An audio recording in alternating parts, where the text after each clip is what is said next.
Yay, everyone. It's day 52, the real day 52 of Walk with Winston. I think I called yesterday day 51, so today's the real day 52. So happy beginning of the new week.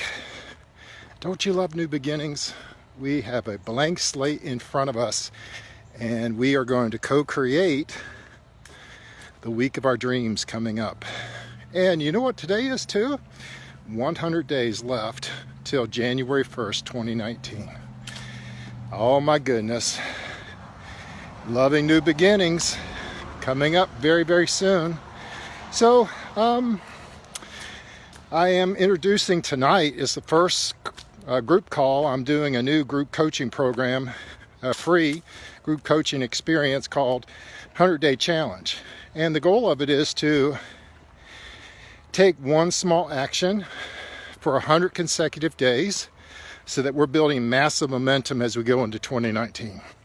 So I invite you, if you're not already joined, and bring a friend. We're going to do weekly calls, Sundays, 7:30 Eastern Time. And we've got a private Facebook group that will help you get momentum and accountability with your peers, all of us who are going to go on this journey together. So I invite you over to that. Hey, today's topic is one that's very personal to me and one that was inspired by my devotional time yesterday morning when I was reading the book of Jonah. Jonah, we all know him from Sunday school. He's the one that got swallowed by a big fish, by a big whale. And he lived in the belly of the whale for 3 days before he was put back up onto the dry land. And from Sunday school experience, that's about all I remember of that story. But as I've, grown older and really read the story for myself, what I find very intriguing about Jonah as a character, and by the way, I think there are many characters in the Bible who would share this character trait with Jonah. And I think many of us, that's why the Bible so resonates with me, is I see myself in so many of the stories of the Bible in terms of people who are broken and misguided and stiff-necked, stubborn. I see a lot of those character traits in myself. But Jonah, what I found intriguing about Jonah is that he receives a very direct call from God. Couldn't be more crystal clear, God's command to go and prophesy to a group of people. And so Jonah gets the orders, he salutes God, and he follows through, right? No. He goes 180 degrees in the opposite direction, flees God's call, ends up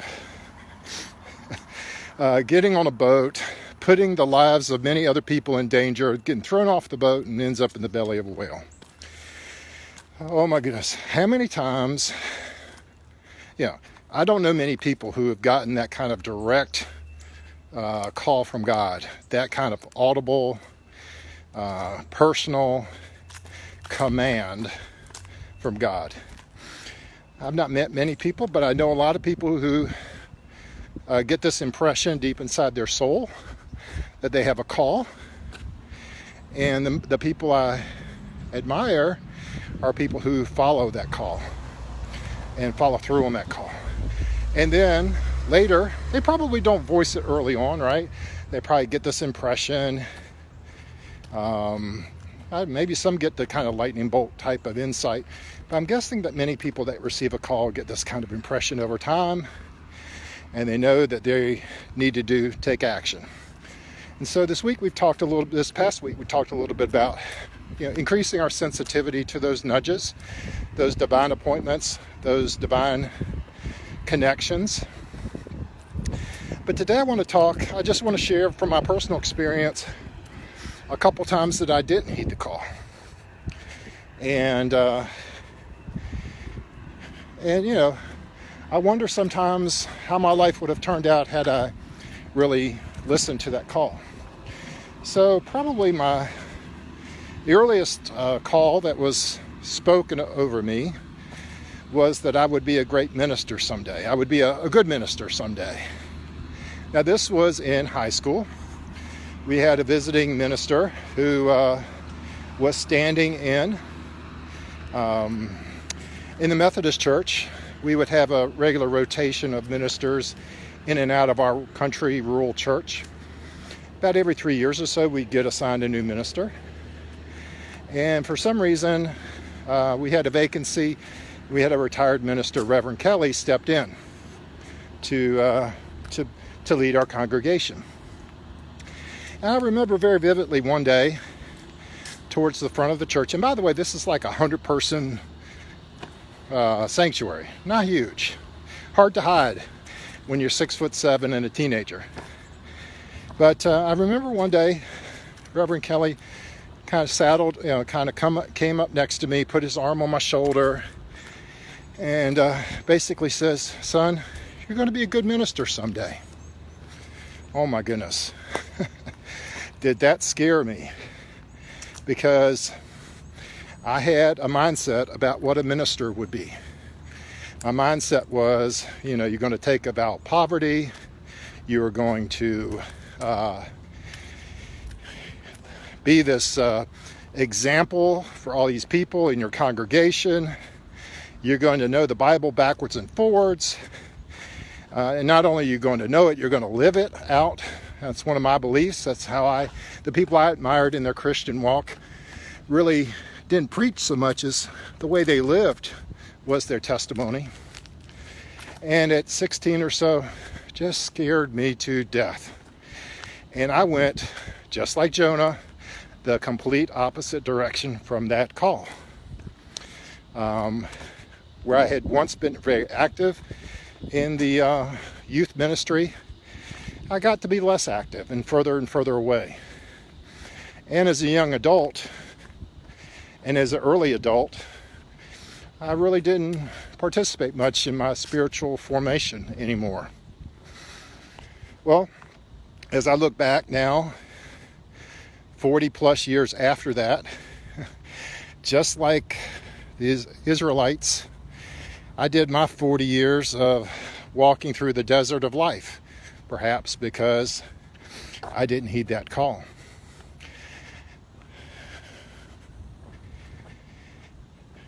And then, I think this is 4 years ago now, I was in a conference where it was a leadership development conference sponsored by a church. So they were talking about how to blend your faith and your business together. And I got another call. This time, this was not somebody speaking over me as much as one of those situations that you feel inside of you. I don't remember who the speaker was, but I definitely remember the moment, and I remember who I was sitting with and where I was. And it was such an impression on me that I actually put it in my electronic journal on my phone. It was around 1 o'clock in the afternoon after the lunch break. And the impression was that I was to start something called multipliers. And multiplication is a common theme in the Bible. You take a little boy's sack lunch, some pieces of bread and a couple fish. You feed 5,000 men and their families and have 12 baskets left over. That's the God we serve. So this impression about multipliers was one where I was going to help startup businesses through mentorship, perhaps even through funding, get their businesses going, but particularly focus on people who wanted to use their business for kingdom missions. In other words, God is CEO, God's a shareholder, God gets his dividends as a structural part of these businesses. Well, having remembered that I'd had a call and walked away from one before, of course I stepped right into that, right? Not so much. The enemy used the same technique again with me and told me that I was ill-equipped. I was unequipped to do that kind of ministry. Now, I didn't run the opposite direction like Jonah this time. I leaned into it. I started investigating how I might do that. But I let it sit to the side. Well, here we are 4 years later. And I'm getting this impression now that maybe I'm stepping into both of those callings in this next season of my life. It's not traditional ministry, the way I defined it as a 16-year-old. And multipliers doesn't necessarily mean that I'm running a startup incubator. Maybe I misinterpreted that. But I am leaning into and pursuing how those earlier calls on my life will help me take steps into my promised land. So this is a very personal sharing in terms of, I share it because perhaps in your life you felt that nudge to take a particular action. It doesn't have to be a vocational nudge. The two I'm referencing here are vocational nudges. But maybe you're feeling an impression, or someone has spoken a word over you. Someone who is strong in their faith, that you trust, that you believe has that kind of gift.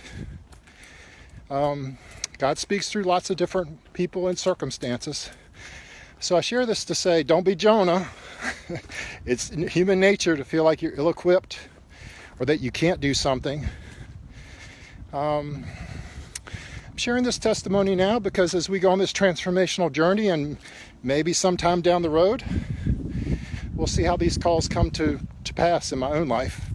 And maybe that will be of even greater encouragement that I'm sharing it at this stage, and we see the results later on.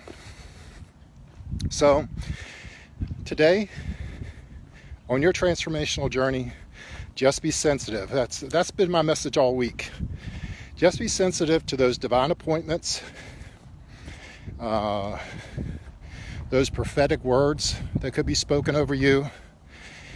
And I believe deep down inside, you will know whether it resonates with the truth or not. And that's our job, is to become spiritually fit enough to make sense of those nudges and find and know that they're from God. And that's why I think surrounding ourselves with wise spiritual counsel is super important as well. They can help us discern the false calls from the true calls.